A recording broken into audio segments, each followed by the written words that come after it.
Euzu billahi mineşşeytanirracim. Bismillahirrahmanirrahim. Ve salatu vesselamu ala Resulina Muhammed ve ala alihi ve sahbihi ecmaîn. Sevgili kardeşlerim, bir diğer mevzu olarak kısa da olsa İslam'da kadının değerinden bahsetmek isterim. Tabii ki bu mevzu olarak daha geniştir. Bunu hususuyla bir gerbin bir özel gününe bağlamak isterim. Tabii ki anti reklamlar her zaman bir reklama da çevrilebilir. Bundan çok ehtiyat etmek lazımdır. Yani ki gel bizim Ramazan ve Kurban bayramlarımızı bir bayram olarak hiç keçdiyi demirəm, hiç qəbul etmediği kimi. Aslında bu kimi onlara göre bayramları onlara hürmeten ya tamire unutmak, unutturmak veya hiç ya da salmamak en güzelidir diye düşünürüm ve sizlerden de bu düşüncede olmalı. Olmalınızı en azından isteyelim Allah için. Dinimizde kadınların önemi, kadınların fezileti, değerleri, hakları ile alakadar mevzular geniştir ve birçok dersler alır bunu. Ve dediğimiz gibi sadece bir hatırlatma babından kadınlarımıza sizin bir gün değil bir iliniz özeldir başlığıyla kısa bir mevzu işlemek istedim. İnşallah bir anti reklam olmaz.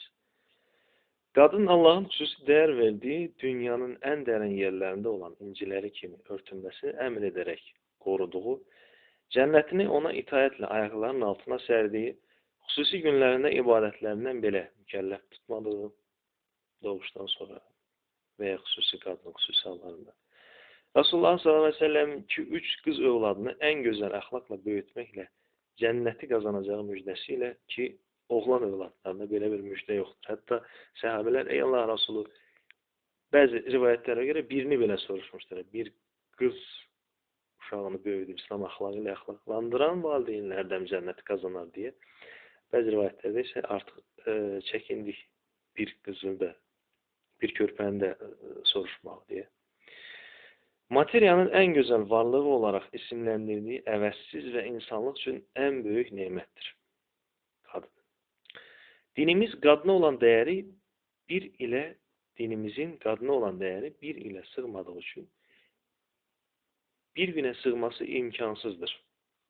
Ve bu sebeple ayrıca analar günü, kadınlar günü, bacılar günü vesaire günler ayırmamış insanlığa en büyük emanetini göz bebeği kimi her an saniye bile korumağa emretmiştir. Hiç bu minvalla esersiz tarihin bu gününü kabardık bilmeyenlere de bildirmemek lazımdır bence. 8 Mart nedir, niye ve kimler için vardır diye.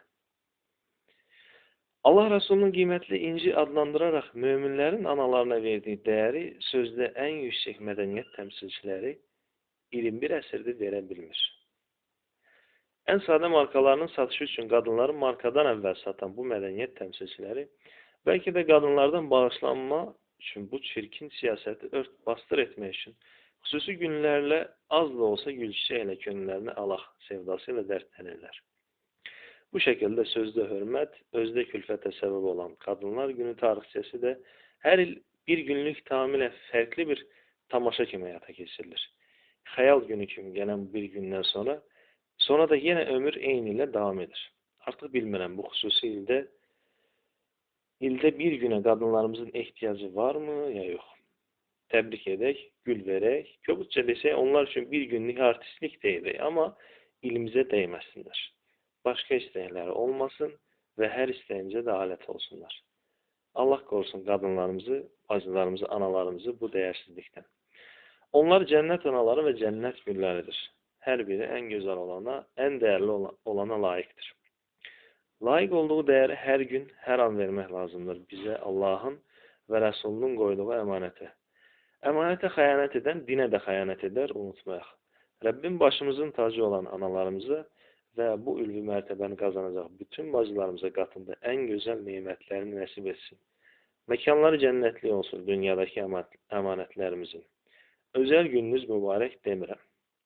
Özelliğiniz mübarek. Sizin değeriniz bir ile sığmaz. Hiç kimle sığdırmaz inşallah. En güzel arzu ve dualarla.